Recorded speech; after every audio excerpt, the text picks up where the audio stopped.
Hello বন্ধুরা, দেখো দোকান করে আসার পর আমি সব রান্না করলাম। ছেলের জন্য করলাম পুঁই শাকের তরকারি, দেখতেই পাচ্ছ এই যে পুঁই শাকের তরকারি। তো ছেলেকে আগেই খেতে দেওয়া হয়ে গেছে, ছেলে চলে গেছে ডাক্তারের কাছে যাবে। এখন মেয়েকে দিচ্ছি, আমি খাবো। ছেলে খায়ে চলে গেল, তারপরে আমিও নিয়ে নিচ্ছি।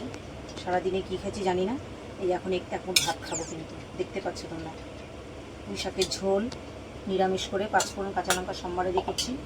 আর এই যে দেখছো এখানে লাল শাক বাদাম দিয়ে ভাজা করেছি। এই যে দেখো কী ভালো লাগছে দেখতে, খেতেও ভালো লাগবে, নিরামিষ সব নিরামিষগুলো।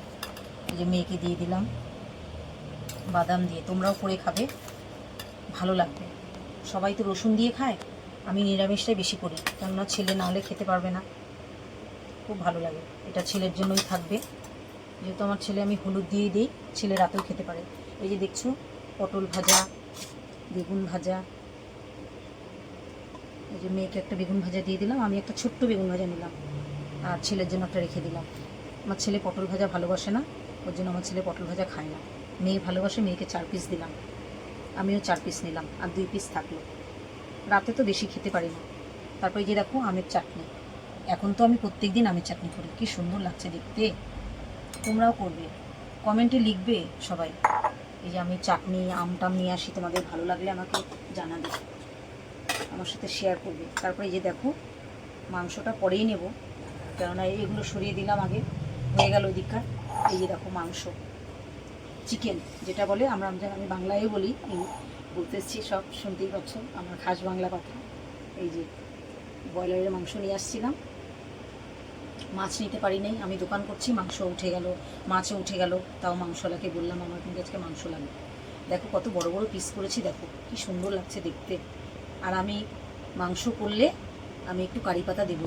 হ্যাঁ, এই যে দেখো ব্রয়লারের মাংস নিয়ে আসছি, খাবো কিন্তু আমি আর আমার মেয়ে। দেখো 1 কিলো নিয়ে আসছি, 250 নিয়ে আসলে আমার ভালো লাগে না, তলায় প্যাকেটের তলায় পড়ে থাকে, আর পয়সা কি, যবে দিব। তারপরে যে দেখো 2টো পা নিয়েছি খাবো বলে, কোথায় গেল, আমি তোমাদের দেখাবো বলে আমি পা দুটোকে সিদ্ধ করে ছুলে এনেছি।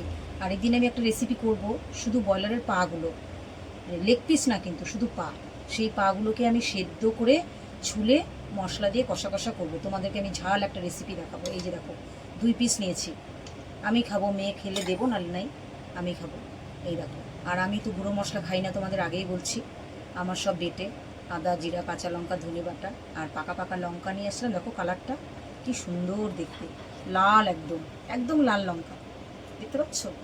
তো যাই হোক বন্ধুরা, আমার ভিডিওটা যদি ভালো লাগে তাহলে শেয়ার করবে।